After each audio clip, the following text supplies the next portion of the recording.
Yippee-ki-yay, motherfucker. Frankly, my dear, I don't give a damn. All right, Mr. DeMille, I'm ready for my close-up. Dodge this.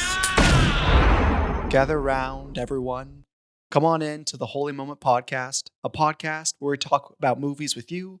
We discuss the moments that work, the moments that don't, and of course, the delicious, the delectable, the scrumptious moments that do. The Holy Moment. And Jeffrey, I got to tell you, this is like, I don't know, the 45th something episode. We've watched a handful of movies. And I think, I'm not saying it's the best, but I think Midnight Diner might be the epitome of what the Holy Moment was meant to be. The original idea of the Holy Moment. Do you agree with that? Oh, 100%. Right. I was actually thinking that as I was watching it, because we are led into these intimate spaces, these mundane moments, and we're allowed to sit with them in ways that make us view them differently and appreciate the beauty inherent in them. No, this movie was chock full of holy moments and is a holy moment. As I was watching the movie, just that line, which I think you took from Andre Bazin, the original film critique person that coined the term "the holy moment," or at least made it famous. Profundity and the mundanity. Just I kept seeing it over and over and over again, and I've seen it before in films before. But like, if this movie could have a tagline, I feel like that's what it would be. It's just so profound in such mundane walks of life. And for that, I loved it. I feel like we're opening up the movie with ending the podcast, just being like, I loved it for these reasons. But hey, guys, welcome to the Holy Moment Podcast. I'm your host, Nathaniel Lirio. I love cooking. That's why I chose this movie. And this is my co-host, Jeffrey, who is drinking tell them what you're drinking, Jeffrey. I am drinking a Diet Dr. Thunder is what it's called. And to all of you kids at home that are stuck on your diet, Dr. Pepper's, this is the way of the future, right? I go to the store and I see a 12 can box of Dr. Pepper. It's about $9, right? And I go, I can't justify that purchase. I see a 12 can box of Diet Dr. Thunder for $5, and that becomes much more justifiable to me, right? So I went and tried it. I'd never had it before, right? And I was thinking, well, I mean, if I like it, I like it. And if I don't, I never have to buy it again. It's Diet Dr. Pepper, right? Maybe the flavors aren't as complex. Maybe it's a little sweeter, but it scratches that itch, right? Jeffrey is truly teaching us how to build generational wealth for the future. So take note, everyone. But yes, this is my good friend, long co-host and longer friend, Jeffrey Nichols. And yeah, today we're talking about a movie that I'd never heard anyone ever talking about. A beautiful movie called Midnight Diner. And so a little background, this was for the category of hobbies. Jeffrey did his hobby last week of medieval. For me, when I think of hobby, my immediate thought is always cooking. I feel like I have other hobbies, but I've been cooking for the longest, never on a professional level, but I've been doing it as long as I can remember, and I love it. It's something that brings me a lot of joy. I find when life gets too busy and I can't take time to really make a dish and enjoy the process of cooking it and then eating it, I am living a less full life. And so just immediately when I thought of hobby, I thought of cooking. And so I originally, fun story, was going to do the movie Burnt with Bradley Cooper. And I'm so happy I didn't. I think it would have been like a nothing of a movie. I think it would have been like, oh, that scene happened. Okay. I mean, granted, I haven't seen it, but that's just the vibe I get with that type of movie. But I stumbled upon this movie and I'm so happy I ended up going for it. And it was a great ride. But Midnight Diner, for those of you who don't know, which is like everyone out there, like even on Letterboxd, like most of the time when I go to a movie, I'll have one or two friends that like watch a ton of movies. They've either seen it or it's on their watch list. Nothing, not a peep. And even on Letterboxd, it has like very few reviews. So I just think it's a movie that a lot of people don't know of its existence, which we here at the Holy Moment are going to rectify that wrong. Yeah, because when I saw this movie, right, I didn't do any prior research. I just clicked the link that Nathaniel sent me.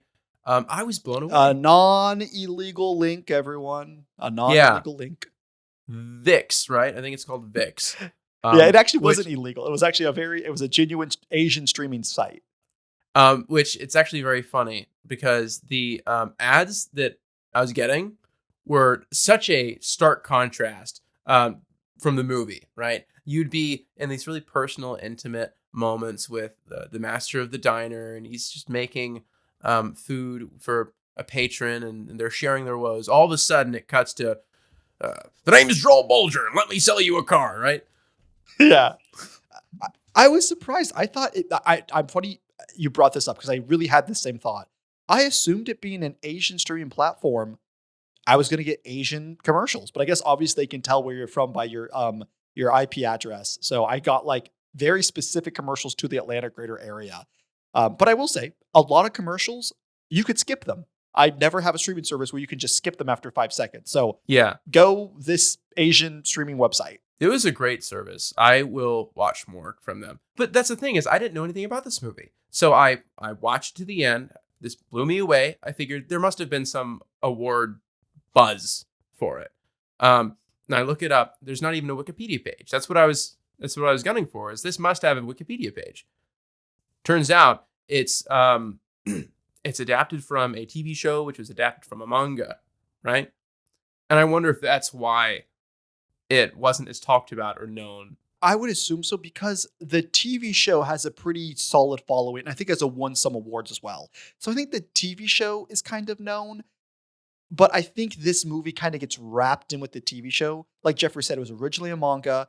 And then I think in the early 2000s, they did the TV show with our director and our main actor. The main actor who was in the TV show and director do the movie. So we have like continuity there. And then Netflix bought out the rights to it and they continued it. It's the same though, same director. Or I don't know if it's the same director, but it is like the same kind of cast, main guy. Same kind of cinematography and style. So it's had that continuous. But the movie, I mean, it's an anthology. For I guess those who don't know anything about it, it is an anthology of this the master. We don't even know his name. He's the master, and he owns a little restaurant in Tokyo. But he only opens up from midnight to 7 a.m. And his patrons come in. Some of them happy-go-lucky. Some of them are having a hard time. And we just get this little snippets of people's lives. And so it's broken up into 3 different stories in this anthology. But and it's a question I want to get into later on, but ultimately it kind of is like 3 TV episodes stitched together.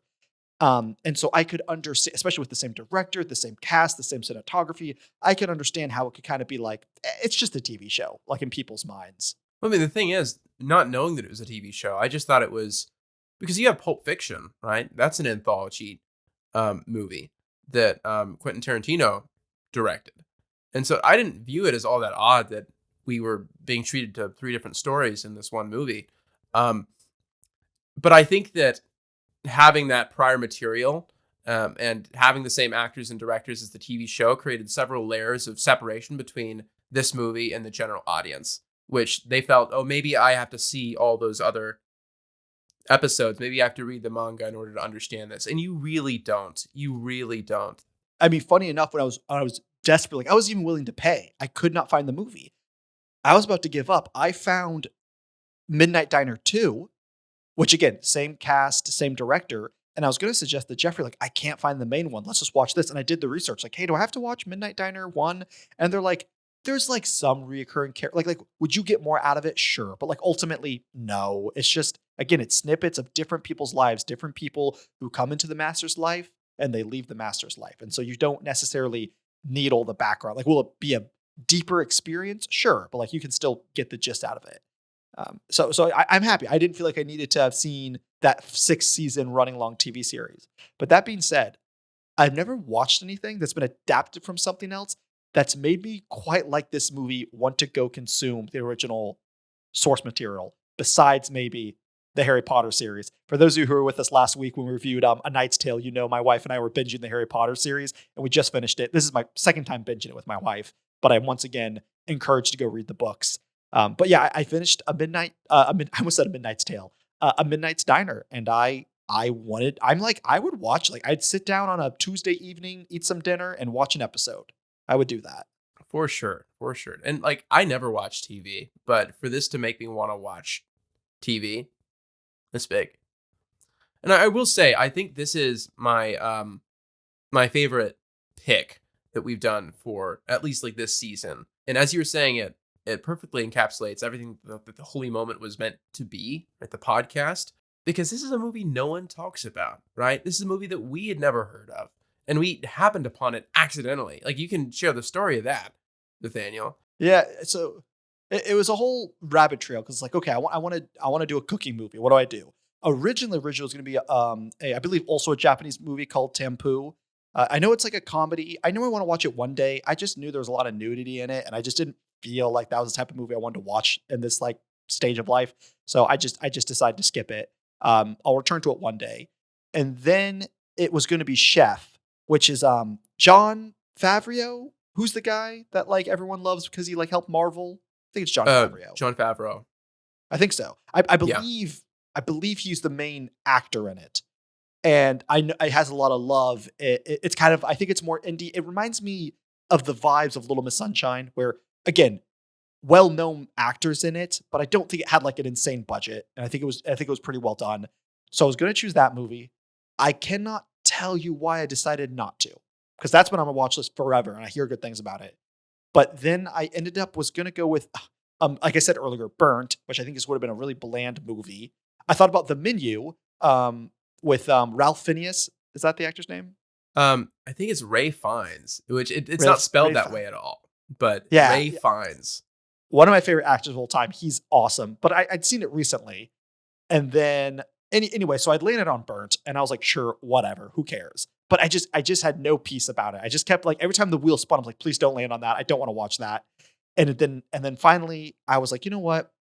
Last year on Netflix, my wife and I almost watched this, funny enough, anthology food movie, but it was animated. So I went to ChatGPT and I was like, hey, help me find this movie. I don't remember. Here's some details. And it found the movie, but it listed like 3 or 4 things I could be talking about it. And one of them happened to be Midnight Diner. And I happened to just be like, okay. And I looked it up the trailer and I was just like, oh, I love this vibe. And so that's how we got here today. Yeah, and it's the kind of movie that sticks with you. I know it's going to stick with me. I think it's going to influence how I make movies, right? And so it's cool to find those niche movies that no one's heard of, but it's an example of great artistry. I cannot stress this enough to people at home who have more than likely not seen this movie. I don't think I've truly found a comfort film. You know, like everyone talks about this is my comfort film when I'm sad. I went through a breakup. I'm having a hard day. I just want to like, I've never found that film. I've had like a few that kind of get in there, but Midnight Diner is the most cozy, peaceful, amazing vibe where you just want to go after a long day to decompress. And I will say it is a comfort movie for sure.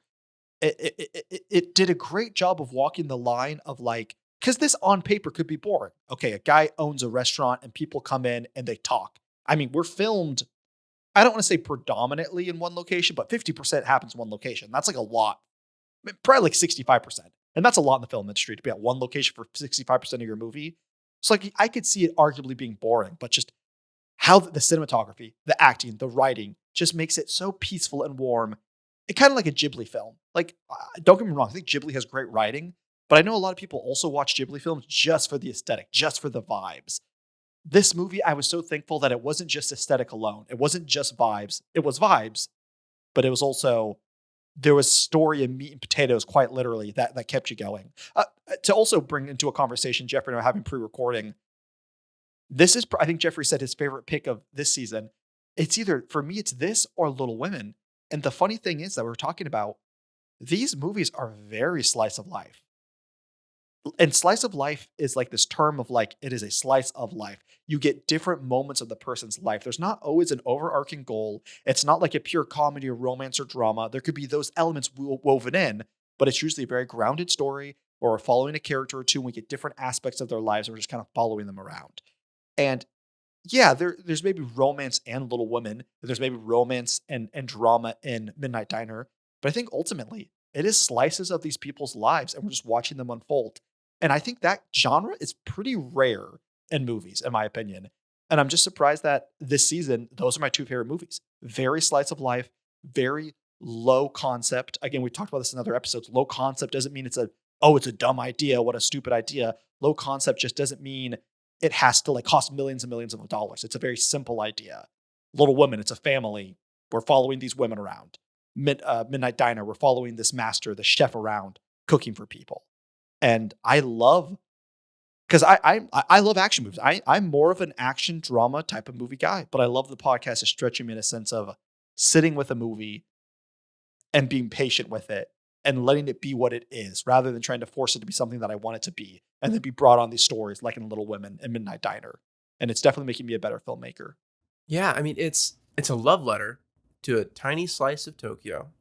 It's a love letter of a very small community. Like it's a love letter to just like real people that you will meet and interact with, right? In the street, at a bar, at a diner. And it's so precious because people often don't think that those moments deserve spotlight, right? Because they're so mundane. But this movie shows that there is power in those small moments, right? In the people that are working in those small spaces, and their lives might not be big and grand, and they might not be decision makers and in high positions of power, but they're affecting the lives of those around them just by carrying on their day, being themselves, right, and doing the best that they can. And something that I love about these slice of life films, like you're saying, Jeffrey, is they have nothing to hide behind. Don't get me wrong. I love the Fast and Furious franchises. I love when they put a car in space going to the moon. I love Inception, this mind-breaking idea of mind heisting inside of a dream. I love these things. But when you strip away all the exciting aspects, you have a chef who is talking to a homeless girl. You have a chef who is talking to a man who is in love with a woman that'll never love him back. You have a chef who's talking to a drag queen, a chef who's talking to just anyone you can find in the streets. And I feel like in this filmmaking, you have to be so careful with your cinematography, with your direction, with the acting, and especially with your writing. Because again, there's nothing to hide behind. You're going to either become really, really boring or really, really bland, which I know kind of more or less the same thing. So I think it really takes a talented director and actors and everyone on that film set to craft a story that is engaging when it is literally just this dialogue back and forth. I think it strips it down to, and why it's kind of, in my opinion, you can find the more holy moment compared to other movies, like big action movies or just like bigger budget movies, because they are stripped down to what I think humans experience in real life, real conversations. You can see yourself more in these people than you can in other movies to some degree. And I'm finding as a filmmaker, I'm really impressed with movies like that, and I really enjoy them. Yeah, because these people are broken, they're weird, they're struggling, but they're good, right? And they're beautiful in their own way. And this movie really gives us the chance to see that, right? And to look for it in, I think, our own day to day. Look for it in the people in our lives, right? Everyone has a story. No one is contextless. Yeah, I like that. Yeah. It does teach you to be kind, to be open to everyone. But enough of who are these people. Let's get into the story of these people. So we're not vague for the audience. So as we said, this is an anthology. So this is broken up into 3 short films, I guess, as you were. They all revolve around the master. Again, he owns this store in Tokyo, and he has just different people come in. Often, many of them are reoccurring. We meet a large cast that come in throughout most scenes, but then each act, I guess, if you want to break it up, or each story has a central figure character or two that interacts with our larger cast, and the master is always kind of guiding them or giving them advice. But one of my favorite parts about the whole movie is the acts/short stories are broken up by dish name. So basically, like, the dish that was kind of the most meaningful in the scene or in the short story was the name of that act. And so we open up the movie with spaghetti Napolitan. And I love that. I forget. It's always so bizarre and jarring to me how much, because like in this day and age in America, we see so much Japanese influence with I almost said K-pop, but that's not correct. J-pop, with definitely anime and just all of their trends they set. But you also forget that America has definitely influenced Japanese society in their food, in their movies, in their cinema, just in all walks of life. But this dish is spaghetti pasta, and it came about after World War II. After World War II ended and America had a bunch of bases in Japan, so there were still a lot of American foreigners in Japan, and so a lot of food was kind of coming into Japan. And they already love noodles, So spaghetti was already part of their diet. Spaghetti was cheap, but they didn't have access to tomatoes back then. So they just used ketchup. So it was spaghetti with ketchup and then often sausage and green onions and peppers. And it was all cooked. And then in this version, the master laid it over eggs. And so that's kind of the reoccurring dish that we see in this scene. Jeffrey, would you eat it? Oh yeah, I would. I mean, as you were describing it, I was thinking I could make that. I could make that very easily, and I'll try it because like ketchup is a sauce. I'm not a huge fan of ketchup personally. I mean, I think it's fine. It's a little too sweet for my taste. I prefer mayonnaise for a dipping sauce for my fries, for example. I got that from Germany actually, but maybe it's just that like I get the overly processed ketchup, right?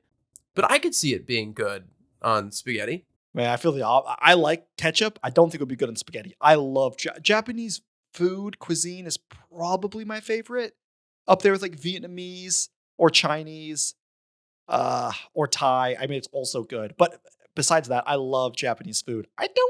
I've seen Japanese spaghetti multiple times in videos and whatnot. I've never been interested in making it.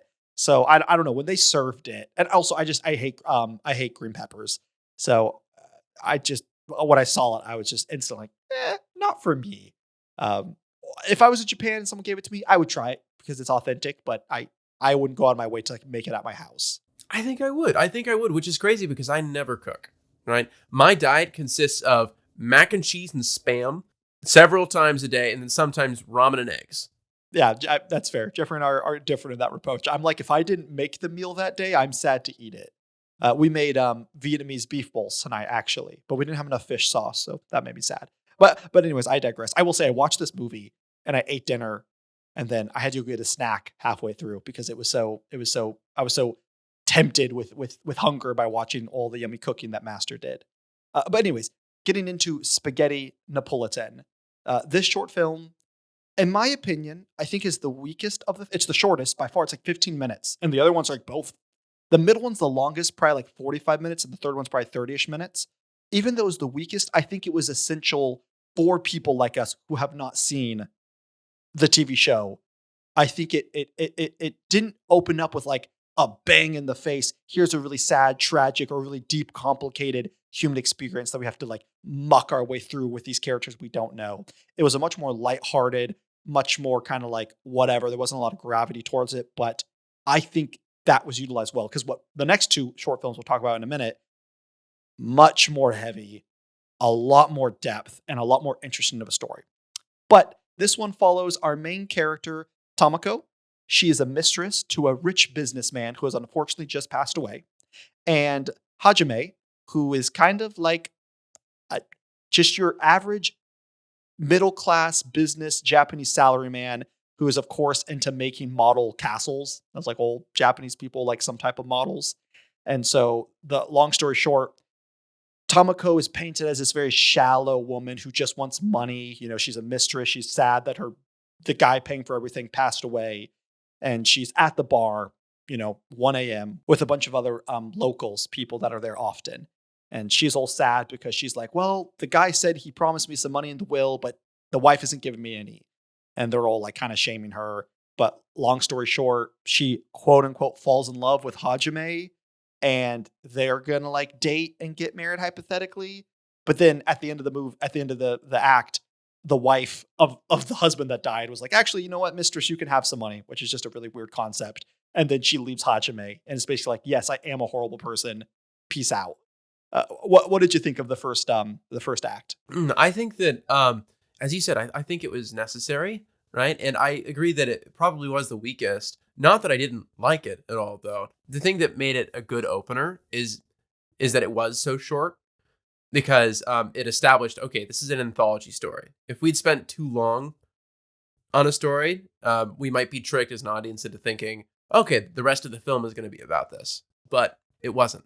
I think that she had some complexity to her. And I think Hajime was a little shit too, if we're being honest. Tell us why, Jeffrey was a little shit. Yeah, he's a little shit because like they're at the apartment and she just broke the news that, hey, I'm actually not going to stay with you because turns out the wife fudged the will that was found out, and I'm getting my own property. So peace. I bought us some wine. I bought us some wine though, right? He's just a little incel that won't let go, right? Won't take no for no. And he tries to make a move, like very physically. It's actually quite uncomfortable. And she puts him in his place, like slaps him, breaks his models, which I thought was entirely justified given the circumstances, right? Thankfully, like at the bar, he's like, I learned my lesson. You better, you punk, right? I don't know, man. I felt bad for him the whole time. Like, yes, it was an uncomfortable scene, and yes, he was a little shit for it. But then when she broke his model, and you could tell, like, if I ever felt like she was in a genuine sense of danger, would have been a different conversation. And again, a big asterisk what we're saying. Just because someone's not in a physical sense of danger does not mean that you can make any unwanted advances. Like that's not what I'm trying to say. But I'm just like, I'm happy that you could tell she was in control. And as soon as he started making unwanted advances, she like slapped him in the face. And not in a like, oh, get off of me, in a smug, you're a piece of garbage, I got money, and I'm gonna break the only thing you love. Bye. So I just both of them were equally kind of shit together. You know, not the worst garbage people, but like equally not great. He needed to be put in his place though, and she gave him some sage advice, I think, and saying, listen, right, this is gonna pass. There'll be other people in your life. You're young. I'm probably not for you. And he's like, no, I'm in love. Let me smell your skin, you know? You don't do that when you meet someone at the bar. I just want to smell your skin. No, smell your skin one more time. Oh, your skin is so perfect. Let me touch it more. He was not in love. It was a day. It would be fascinating. Well, honestly, skip what I was about to say. Because it's not important. What you just said right there. It was a day. They played with time in a fun way. It wasn't anything, revolutionary. But again, they never cement time at all. It's just a passage that you kind of have to assume. Has it been a week? Maybe a month? A month's probably the max. Maybe 2 days is the shortest. But again, you're like, you could have a scene with Master at night in his bar with people coming in. And then you could cut just to the next, like the next scene is again him in the restaurant, dark, people in the bar, and you're like, okay, do we just jump forward one night or is it like a week? So I appreciated that. Like time was ambiguous. I feel like it helped with this calm vibe of everything. Like all that matters is that you found yourself down a random alleyway in busy Tokyo, and you are now at the Master's restaurant, and time doesn't actually matter or exist here. You just sit on down. He'll whip you up some eggs. He'll cook you up some cute little octopus sausages, and all will be okay. You know what's really interesting? It really took me off guard at the end when we realized that he'd had the urn for 6 months. But rather than thinking, oh, that feels out of place, my thought was, man, time sure does fly, doesn't it? I guess that is true. We do find by the end of the movie they do drop a date, 6 months. So I guess the 3 stories we go through are in 6 months. It doesn't feel unwarranted or unearned, right? It feels like I've been with these characters that through that length of time, I've been sort of living life with them, right? So it's like, man, has it already been 6 months? No, Jeffrey, it's been 2 hours, right? Little do you know, you fell into a coma. I mean, it's so just how in the second film or the second short film act, I don't know what to call them, the second story, where he takes in Michiru, which we'll get into a little bit. The Master takes in all. He took you in, Jeffrey. He took me in. And whether it's for 2 weeks, 2 hours, or 2 days, we were his children. And it was a great time. But to give context for what Jeffrey was talking about, yes, the movie's broken up into 3 stories, but there is a very subtle overarching story where at the very beginning of the film, a customer leaves an urn with ashes in it. And in the background of all these 3 movies or scenes, acts, stories, we see the Master trying to figure out what to do with these ashes.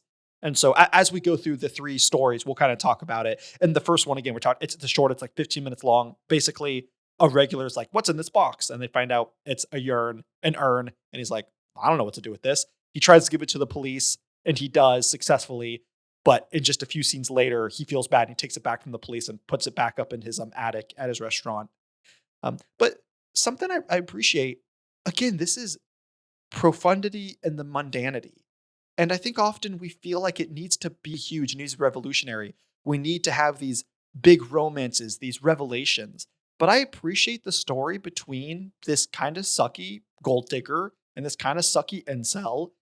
And there's no great. The story literally ends with the woman getting her quote unquote inheritance and becoming a loan shark. She gets men to fall in love with her, lends them money, and then makes an interest off of it. So like, there's no good conclusion. But I feel like it was a fun story. I don't want to watch it for 2 hours, but it was a snippet of someone's probably real life that's existed out there and how people interact with each other. And I appreciate that they took the time to like, hey, this isn't a big climax. This isn't have the most crazy of emotions that's going to play with people's hearts, but it's still a fascinating story with fascinating characters that really exist in real life that aren't often talked about. And I appreciate it for that. Me too. And on the topic of food, like the master making food for these clients, I know that you find it very gratifying to make your own meals, but I have to imagine, you can correct me if I'm wrong, it's even more gratifying to make food for someone else and then have them like enjoy it and to eat it with them. I'm going to unfortunately correct you. So many people I know feel that way. Like I have a lot of foodies in my family and they say, there's nothing more rewarding than feeding people food. No, I like making food and eating the food. I don't like other people eating my food. That's not sorry, my microphone's a lot closer to me today. That's not 100% true. If there's an actual occasion where I really can make food for like my small group or something, I do like it. But I really enjoy early in the week, be like, oh, this would be a great dish. Getting the stuff for the dish, thinking about it, taking the time, and cutting the time out of my week in the evening to make the dish, and then sitting down with a movie or TV show and eating it with my wife. So I'm sorry to like throw a wrench in your plan. I know a lot of people who like cooking food do get that enjoyment, and maybe this makes me a bad person, but I really just like cooking and eating my food. So if you're homeless and want food, don't come to me. Actually, I've heard the sentiment that I was expressing so often that it's actually very refreshing to hear that from you. It's like, no, I made this. I put in like an hour and a half. You think I want to give it to you? What work did you put into this? This piece of meat's $30. Think I'm gonna feed you? I remember tangent time.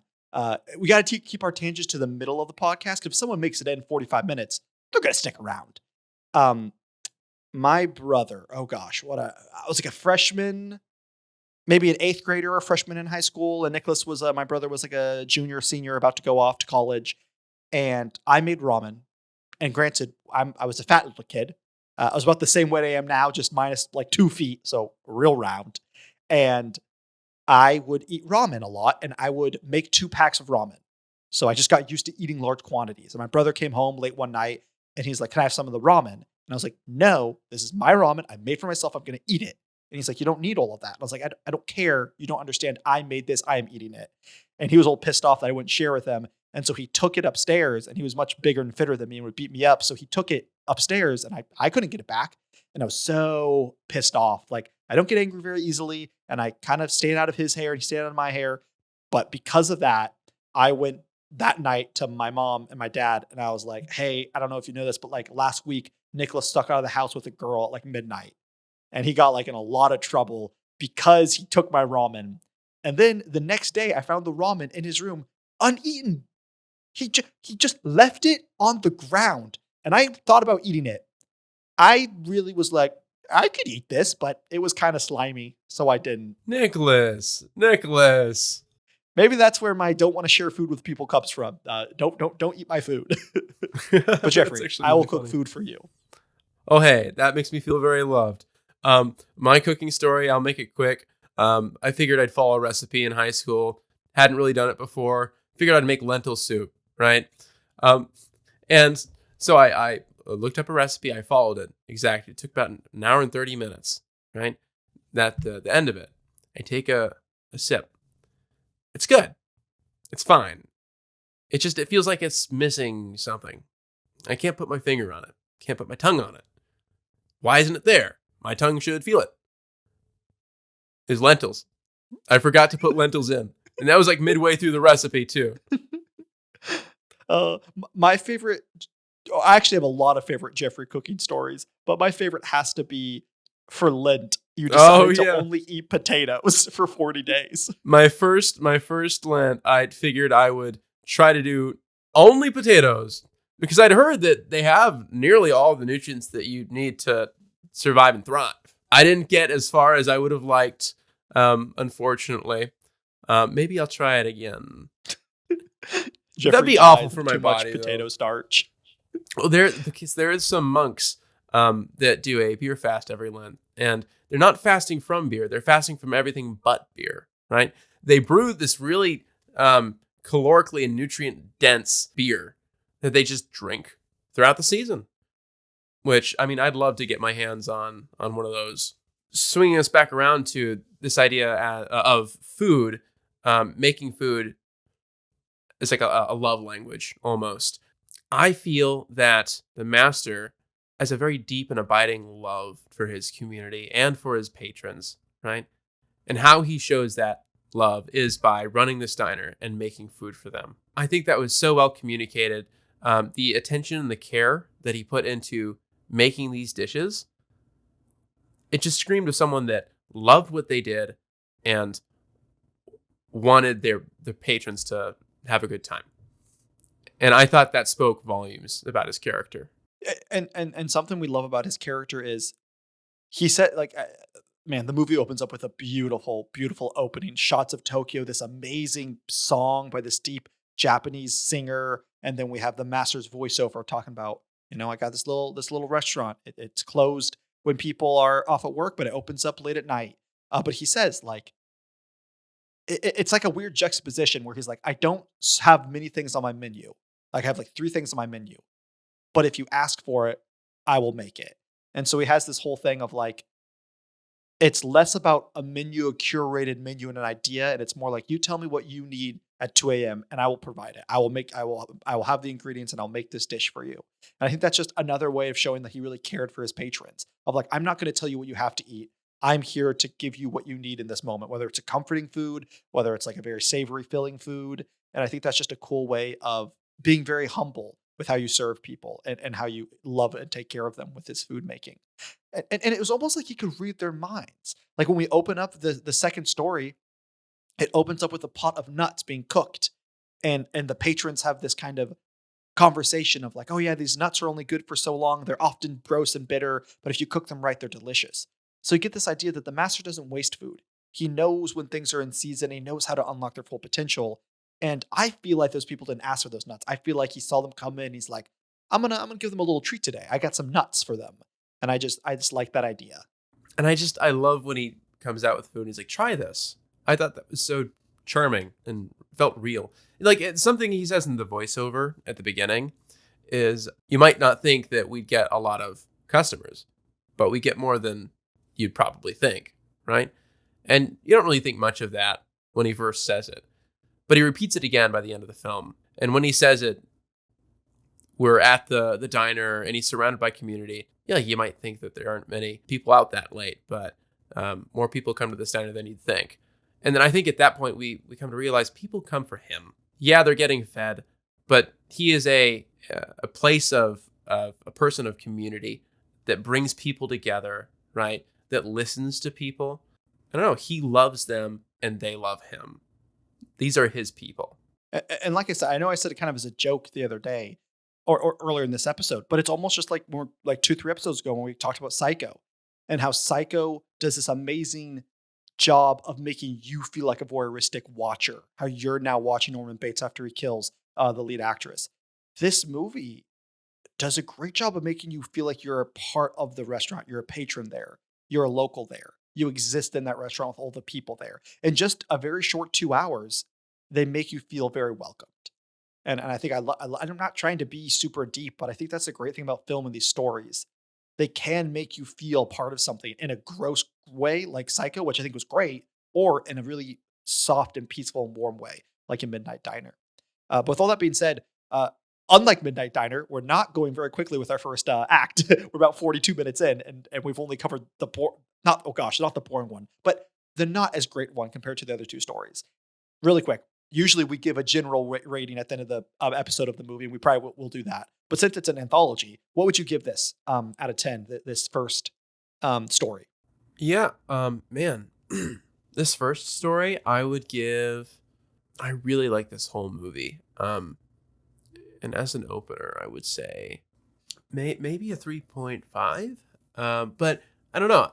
part of me thinks that's a bit much, even though I really enjoyed it. I think it's elevated by the context of it. I would say, yeah, 3.5. That's fair. If I'm giving it out of 5, I think I'm gonna go like again, in the greater context of the structure of what it sets up, it's higher in a one standalone story. I'll give it a 2.8, I think. Yeah. I'm going to adjust mine. I'm going to give mine a 3. Yeah, that's fair. Well, sweet. Well, let's move on to the second story. We've already kind of been glazing the second and third story from afar, but this story, and correct me when I mispronounce his name, again, the master, again, the restaurant Tokyo late at night, but our main protagonist is a young lady, early 20s, by the name of Michikuru. Michiru. Michiru, there we go, by Michiru. And the general story of this one is Michiru finds herself in Tokyo. She is homeless. She's without money. She is, stealing to get by, having to live in an office. It's not great. She finds herself one late night at the master's restaurant. She is starved. He feeds her, but she orders. Oh, and the name of this one is grated yam over rice. And that's important because when she goes in the restaurant, she orders grated yam over rice. And the master's like, it's going to take a while. And she's like, that's fine. In the meantime, he gives her a bunch of appetizers. And she eats all of it. She's starving. And then he leaves to go get the grated rice or grated yam over rice. And he comes back. She's gone. She's dipped without paying. She has a self conviction. She comes back a few days later, apologizes. And throughout this story, the master's hand is giving him issues. Is it tinnitus? What's arthritis? Who knows? He's having a hard time cutting his vegetables. And so, he's very loving. She very clearly has a good heart, just down on her luck. So he takes her in. She works for him, pays off the debt, but even more than pays off the debt, becomes loved by all the regulars at the restaurant. But long story short, the master's hand gets healed. It's actually a back issue where he goes to the chiropractor, it's fixed. And she's like, oh no, what am I going to do? And he's like, hey, take your time. I'm not rushing you out. There's another woman, an older woman who comes in the restaurant frequently who's in love with the master. And she was really fascinating because at first you think, oh, she is this kind, wise, older woman like the master and they will fall in love. But you could tell she had a bit of jealousy. So half out of jealousy, half out of love for the master and wanting to respect his wishes of like taking care of Michiru, she offers her a job at her business. And so that's kind of how this story ends. Michiru, has money, she has stability, and she goes works for this other woman in Tokyo. So she shows up in the third story, and so she's still around, but she's no longer living with the master. What were your general takeaways of this one? I think this is a very strong story, and perhaps it might be near tied with the third story. I think we learned a lot about the master through it from the perspective of Michiru. She was almost a perspective character, right? We see things through her eyes and we see him through her eyes. We're exploring that upper room where she's sleeping. She sees the urn, and we're just following her around as the master takes care of her, has her under his wing. It shows you why people gravitate to this man and this diner versus others. Just a man of tremendous character. What are your specific thoughts? I think this, again, the longer I've done the podcast, one of the biggest things I've taken away, which I love, it will affect my next story that I do. There is something so powerful about a simple story. I actually think the first story and definitely the third story are more complicated than this story. This story is a standard, run-of-the-mill, straightforward story. Down on her luck homeless girl taken in by a wise, loving father figure. She grows and becomes a blossoming young lady. She's released into the world to go be a better part of society. It's been done before. But it was my favorite. The third one was really good and definitely the most interesting story. But there was just something about the simplicity and the authenticity in the acting. And like I said, I think I love this one because we definitely by far get the most about the master. Because again, the master comes to this really grandfatherly figure in Michiru's life. And so he's very present. And after the first story, I was worried. I was like, I liked the first story. It was fun. It was cool, very beautifully shot, but there wasn't a ton of substance. So I was really worried that was the rest of the film and I wasn't going to like it as much as I was hoping to. But as we said, the second and third really turned it around. And I think we got the most substance with the master in this one. And again, so just bringing it back to your question, like what I think about it, I just was so surprised at how impacted I was by the simplicity of the story. Let there be nothing to hide around. We're not doing anything flashy.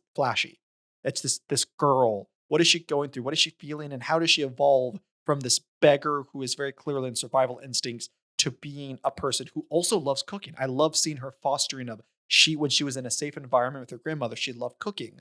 And then we get to see the master cultivate that in her. And again, I just think it's mise en scène, which is a term in film for everything within the frame. It's the lighting, it's the cinematography, it's the props, it's the acting, it's the dialogue, it's everything you see literally within the frame of your TV, of your screen. Anyone can tell that story. The director did it flawlessly. And it moved me in such a simple way. I thought it was a beautiful story. And so that's what I think about it.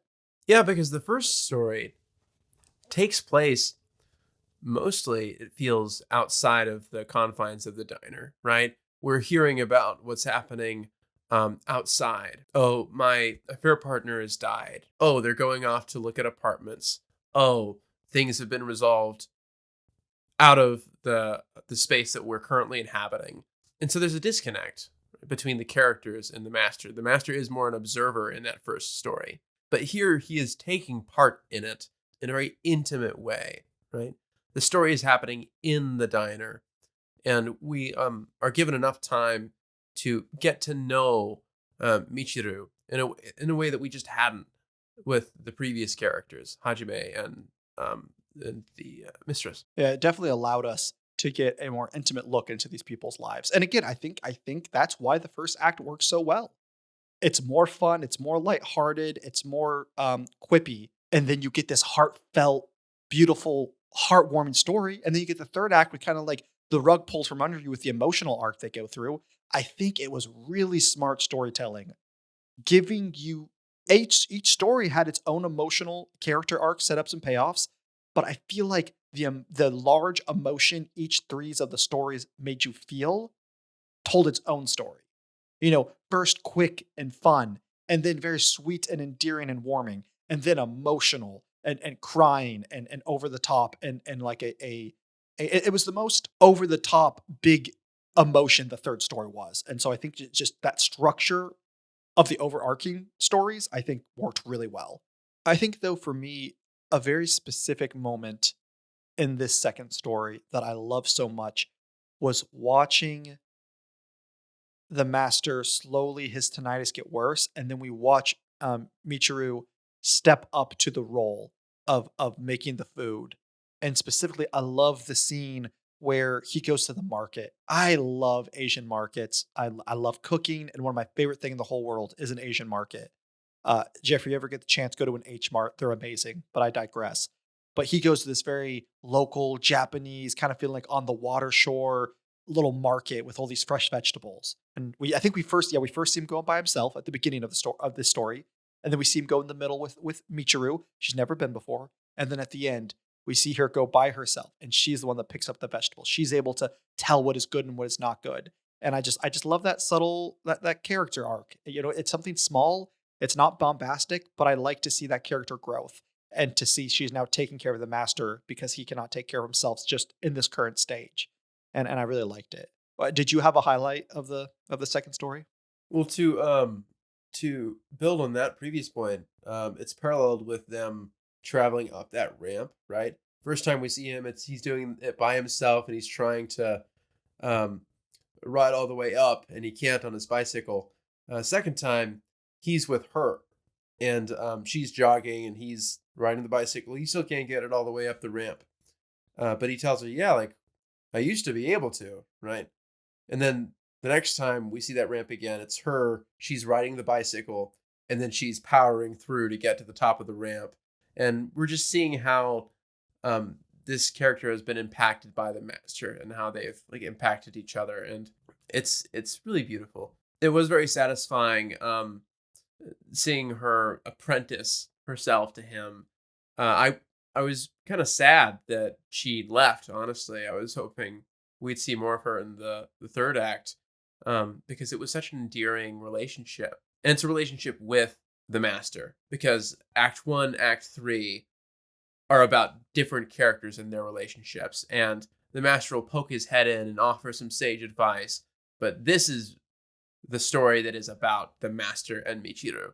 And that dynamic was one of my favorite things about the movie. Yeah. Again, I just think such smart storytelling. A question I had written down was, do you think this was justified in being a movie? Should it, there was already a TV show, same director, same cast, same location. Why, like, just put these 3 episodes or these 3 stories in an episode form. But I think it was done just smart enough to where, yes, is it 3 stories that have like a thin storyline between all of them? Sure. But they're mostly 3 self-contained anthology stories. But I think it was just so smart how he did it. Like you said, it's, first it's a fun story, then it's a heartwarming, then it's an emotional, but then it's also this idea of first it's just the master kind of popping in, and then the middle one really grounds you with the master and his dynamics with his like young apprentice, and then we go out and it's almost like the master himself is let everything go, and now he's just coming with some sage advice, but he's not there to like to raise it up like he did with Michiru. And so I just think it's really smart storytelling, what stories they chose and when they chose to do it in the sequence of the 3 stories that made this a worthwhile film rather than just 3 movies, in my opinion. Yeah. And I think the urn served as good connective tissue that it unified it into like, okay, this is one film, right? Even though it is an anthology story. Yes, at the end when like she bought that little wind chime, and as she's leaving, he's like, "Can I keep this?" And she's like, "Sure." And he says, the place wouldn't be the same without it, right? And that's subtext for you. That's subtext done so well, right?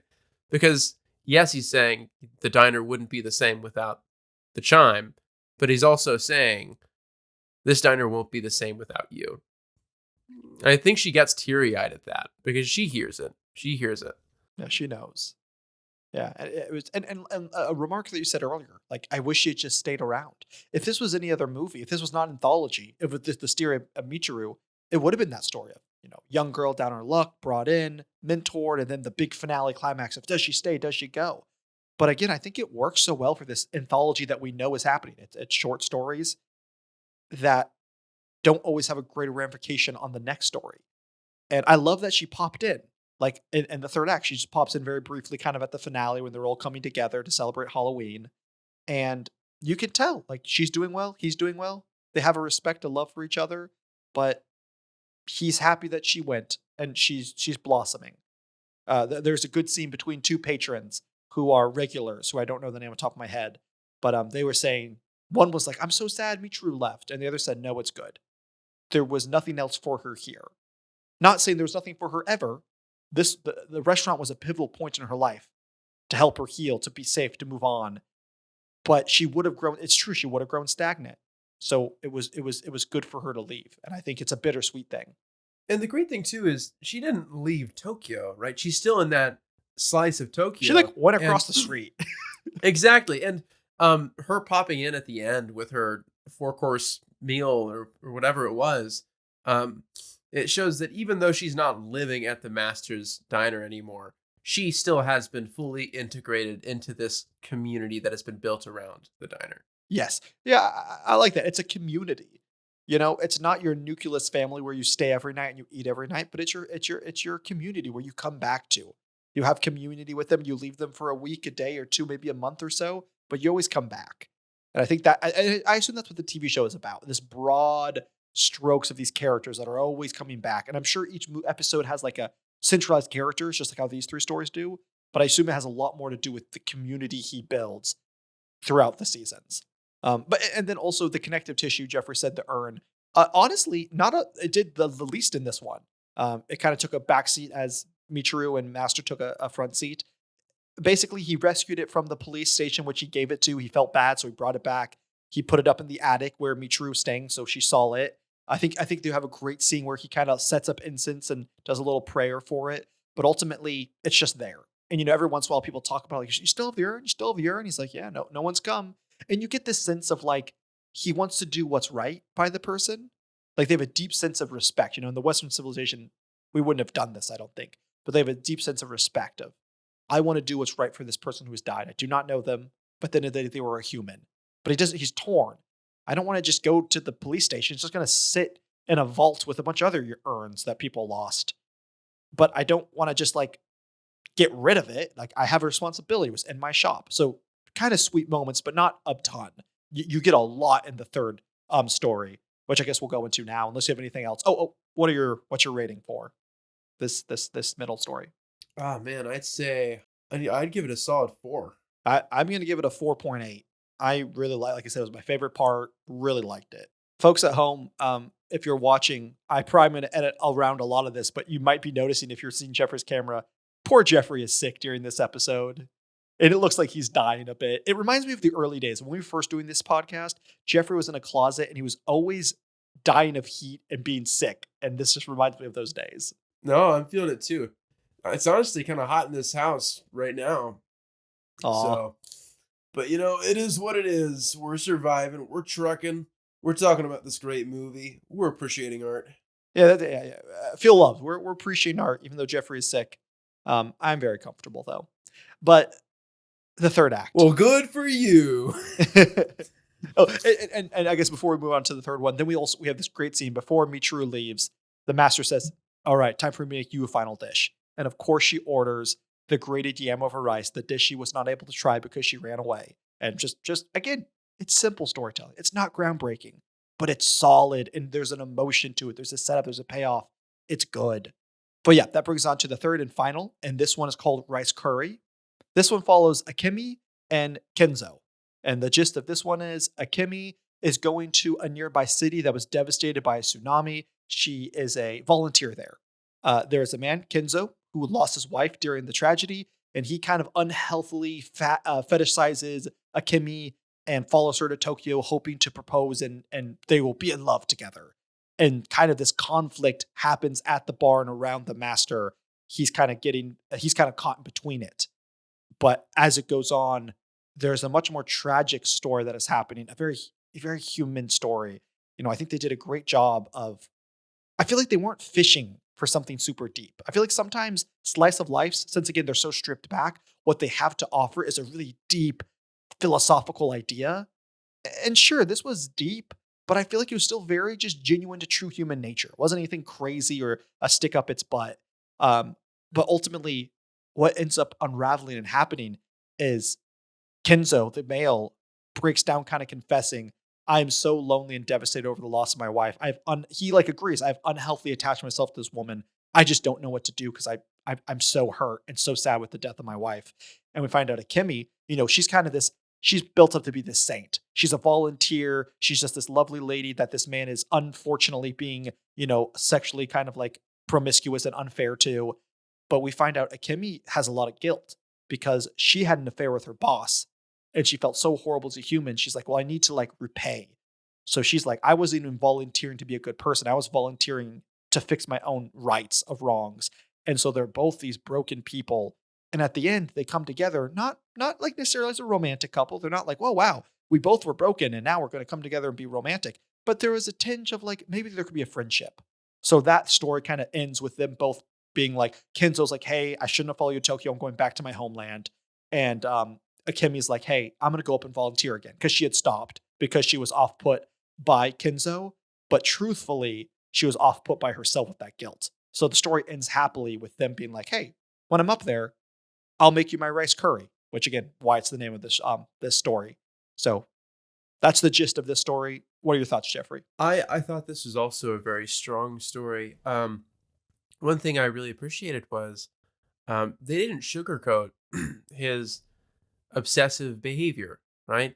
They didn't try to portray it as, they really didn't try to portray it as romantic, right? You had the banter in the bar where the guys are like, well, I mean, give him a break. And the women are like, no, I mean, he has to understand that she is not interested. And you can tell that Akemi is so uncomfortable with Kenzo being there. And we get this great moment. He's being repeatedly told no. We get this great moment. She is at a bar with her friends. She's drank a lot. And she ends up giving Kenzo a call. And she meets him at his hotel room, right? And there was some fear in my mind at this point. It's like, what's going to happen? They're not going to hook up, right? I just don't think that would be right for the characters. No, instead, Akemi has this very real conversation with Kenzo about how this has been making her feel, right? I understand that you lost someone in the earthquake, and that is so tragic, and I can't possibly understand that. And maybe my sorrow isn't nearly what yours is, but volunteering, right? That was important to me. I enjoyed it. I felt comfortable there, and now I don't, right? Now I uh, feel less inclined to go and do this thing that was giving me joy. And don't you realize that I've lost something too because of how you're behaving? It was better when I was just a volunteer and you were just someone I was helping. Why do you have to rope me into this because of your sorrow? And that opens his eyes. That's when it's one of the moments that helps him realize, okay, I've unhealthily attached myself to this girl and it is having negative impacts on her quality of life. I have to get it together. And I just thought that was a very real and vulnerable moment that they shared.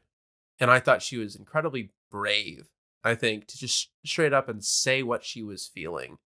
I agree, but and I think everything that Jeffrey said was true. But something that I also love about that, because one of the big things I want to talk about with this story was that scene, but for a different reason. I love. We talked about this Memento a few episodes ago. I think something a good storytelling can do is recontextualize scenes with new information that change the point of view, the perspective, the emotion we were feeling. Originally, in that moment when she shows up at that hotel late at night, and she's like, "You need to stop. You're making me uncomfortable. You're taking away the joy I had. It is your fault." And it's completely justified. This guy's obviously romanticizing something that's not there. She was a kind volunteer. Doesn't mean she wants to marry you, dude. But then at the end, when she reveals, "I'm so guilt driven because of the affair I had," that conversation starts to be completely recontextualized. Yes. Do I think she feels uncomfortable by this guy's advancements? Yes. Do I think that makes her a little less weary of wanting to go back up to the city and be a volunteer? Yes. But I think she wasn't angry at him. I think she was talking to herself. I think she was like, because when she says, "I have lost things too," you get the sense of like, oh, there's a sadness in her heart. She lost someone or something bad happened. And something bad did happen, but she did the bad thing, not a bad thing happened to her. And so I love how it recontextualized this scene of, instead of, "Woe is me, you're a bad person," I think she went to that hotel because she was drunk and she was angry at herself. She was angry at what she had done. And yes, again, she's uncomfortable with Kenzo, but the reason she doesn't go up anymore is because Kenzo latching himself to her, I think, made her have to face the truth of why she was really up there. She ultimately went up there to distract herself. Don't think about the affair. You're a good person. You're doing a good thing. You're doing a good thing. All of a sudden, someone throws a wrench in the thing that is helping you distract you from the thing that you did that was wrong. You don't actually care about Kenzo. You have hatred for yourself. And I think that just completely recontextualized everything and made this story so much better than it could have been. Than if it really was just she is a perfect woman who was just a volunteer and this horrible man came and he has to learn to get over it. But I love that they both had their issues. Yeah, no, I do love how it recontextualized that scene. I thought about that too, and how now that statement has multiple layers, right? I've lost something too. I do believe, like, given all the context, that she was referring to her affair. I've done something and I've accrued guilt, right? But I also believe that she was referring to this position, this community of earthquake victims, as a safe space for her that was made no longer as safe by his constant pursuit of her, right?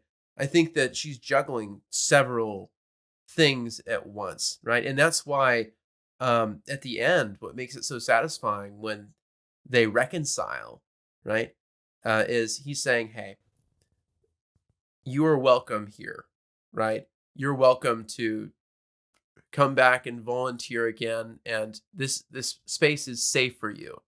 And she's like, "Yeah, I'm gonna treat you to some curry, and I'm gonna treat you like a person." She's found a community over there that she can be a good person and have an impact, right? Divorced from the guilt that she was previously holding against herself. And he can have just a real friendship with this person, not complicated by any toxic attachments. Yeah. And I love how we get to that scene, not the climax, but the wrapping up of them having that nice conversation, was also, again, just so smartly done by the director's part. I feel like it could have, and again, you can use the argument that the hotel room where they have that late night conversation is kind of a boiling over confrontation, and it was, but ultimately, she didn't open up about her guilt. He maybe was beginning to open up about his foolishness, but he didn't really open up about the trauma that was going on about his dead wife. He was just kind of agreeing, like, oh, I probably shouldn't be doing this. I love that their ultimate opening up and beginning the pages of healing and moving on wasn't with each other because the beef wasn't about each other. His beef was the trauma of his dead wife. Her beef was the guilt of the affair. They both opened up separately to the master. And again, just more smart storytelling. The master, I'm just realizing in this moment, played 3 different roles in the 3 different stories. The first role, he was kind of aloof. He was there, he was hanging out with his patrons, he was hearing the dumb story of this mistress stringing along Hajime, and he's kind of like, well, that sucks, but he doesn't really get involved because it's one of those things where it's like, this guy needs to learn his lesson. There's not that much at stake. He'll be fine. So he's more of a watcher. The middle story with Michiru, very much a mentor. There every step of the way, brings her in, puts clothes on her back, feeds her, teaches her skills. The third one, he is now an in-between. He is an observer, but he's also giving wisdom. This is the one where he gives the most wisdom, I would say. The middle one, he probably is leading by the most example, but this one, he has a heart-to-heart with the man, and he has a heart-to-heart with Akemi, the woman, and he helps them get through, the death of the wife and the guilt. And I just think it's really fascinating to see the master take on all these roles he's not a one-note character. He is not just the classic old sage that's like, I have an answer for everything stuffed in a fortune cookie. He sometimes doesn't get involved. Sometimes he gets super involved. And sometimes he just has a little bit of advice. And every single time he has a good dish to give you. And I love just the connection that he made to Akemi when she's saying, man, I have a lot of guilt and I was running away from that guilt by volunteering. He says, Kenzo probably knows more about that than you'd think, right? Because he has this sorrow from the death of his wife, and he's trying to escape that sorrow by going to Akemi. Parallel story arcs, like parallel character arcs, I should say. It is great. And then we get the finale of the urn, for what we think at least. Kind of that story wraps up, and the patrons are like, you know what? Or I guess not the patrons, but the master says, I've had this for 6 months. We're going to give it a proper burial. So they all raise the money, and they bring it to, like, I think, I don't know, a Japanese temple, and they give it a proper burial. And then kind of the third story wraps up, and we're going to end the movie. But wait, a little surprise. It's Halloween. All of the locals are coming together. Michiru is back. Everyone's having a good time dressed up. And a knock on the door, and a woman shows up, and she bows, and she's profusely apologizing about it was her urn. And all this time, we're like, whose urn is it? Is it a husband? Is it a child? Was it an accident? Did they mean to leave it? Are they looking for it? What's going on? And we find out that she's like, this was my ex-husband. He was an unfaithful man. He left. Ended up that the woman he cheated on her with left him, and he was just kind of a miserable man through and through. He died, and me and my son had to collect the body, and we didn't know what to do with it. And so I left it here, and that was unfair of me. And I think, again, that was just another just interesting story. I think it could have been more cliche, could have been more usual. But I think it is it was just this idea of, like, she didn't want this human who was kind of a disrespectful, dishonest, bad person. And then we have the master who is, I don't know anything about this person, but he's a human, so I will treat him with dignity and I'll give him a real funeral.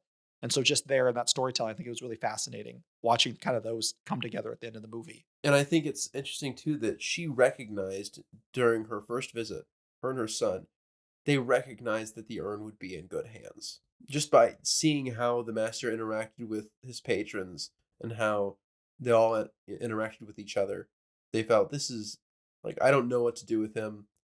I have very complicated feelings about this man. But if anyone's going to show him respect, it's these people. Yeah. Master doesn't just welcome in the orphans, the prostitutes, the Yakuza. He welcomes in the dead. He truly takes them all, the master. An unbiased man. Takes in the unfaithful ghosts. They need a place to go. What would you give this final story? This between these two characters who facing tragedy in their own right, and they found peace outside of each other and together. What would you just give it? I got 3.9. 3.9. 3.8. I'm similar. I think I'm gonna Yeah. give it a 4. I don't like it quite as I think it's the most interesting story. Again, just like if you're just writing a story about humans, it's so fascinating the story you can come up with. And I think that's a really fast just the whole she's volunteering, and then there's a guy who becomes infatuated with them, but then just everything that unraveled I thought was a really unique way. Like I would never think of it. And for that instance, I'll give it a 4. But I just resonate with Dimitri. Like I said, it's a more standard story, but I resonate with it more. So I'm gonna give it a 4. And I guess that is our overall just our amazing opinions of Midnight Diner. Oh, one last thing I wanted to say. Midnight Diner has gorgeous cinematography, but specifically food cinematography. I was enthralled watching Master in the Kitchen. This like Ghibli-esque beautiful Tokyo out of like a little cute lo-fi music video, him cooking his little octopus sausages, his little eggs, his spaghetti, the nuts. They were all so beautiful and warm, and they filled my heart with joy, and they made me so hungry. And it just this restaurant hidden in the heart of Tokyo is anyone's safe place. I'd love to find myself there at 2 a.m. and have a beer with the master and eat some eggs and some little fried octopuses. And I would have a great, great time. Kind of reminds me of the painting Nighthawks, which is an American painting. You may or may not have seen it, but it is I'm about an American familiar with diner. it. Yeah. At night, right? It's very warm colors in the apartment. There's like 3 patrons, 1 owner. And you can tell their stories are very different. And so, yeah, I guess we have midnight diners in this, side of the pond. But I wish we had more places like that. I mean, I'd love to visit the master and his diner in Tokyo. Our little hole in the walls at 4 a.m. are Taco Bell. We are nothing compared to the Japanese culture, but garbage. But I know Jeffrey is dying. You guys don't have the privilege of watching Jeffrey the whole podcast because when I talk, you see my face. I see Jeffrey all the time, and he looks like he's about to die. So I will not keep him much longer. What would you say your combined rating of now the whole story? I know it's unfair to break up each story piece because the individual short stories make up the whole, like we talked about. So as a whole, what would you give this? I'm gonna give it a 5. This really resonated with me, which I know Wow. like none of the individual stories um got to a 5, but together I think um it was so real, it was so comfortable, it was so optimistic, weirdly, right? Even Oh though yeah. we're dealing with struggling people that are down in their luck or are the ignored of society. There's just a deep and abiding sense of love for humanity, right? Yeah. And its myriad manifestations. And I found that very comforting. That's beautiful. I also think it's one of the second or maybe third 5 you've ever given out. I'm trying to remember. I think you gave Grave of the Fireflies a 5, maybe. Well, granted, that was back when we had a different rating system, but anyways, besides the point, I'm gonna give it a 4.8. I was blown out of the water. I loved how peaceful it was. I loved how happy it was, but how authentic and real it was. I had a great, great time in a movie I would absolutely rewatch. And again, I probably will go watch the TV show. Also, did a little backwards. We haven't talked about our holy moments. So, real quick, Jeffrey, what will be your holy moment in this movie, chocked of holy moments? It's the community. It's the diner itself. It's the master and how he brings people together and holds them together, right? It's seeing the impact that he has.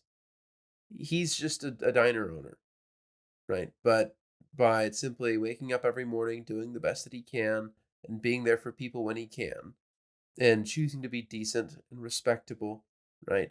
And kind, he is impacting their lives in ways that he probably can't even see, right? And that most people won't appreciate because who knows him apart from his patrons?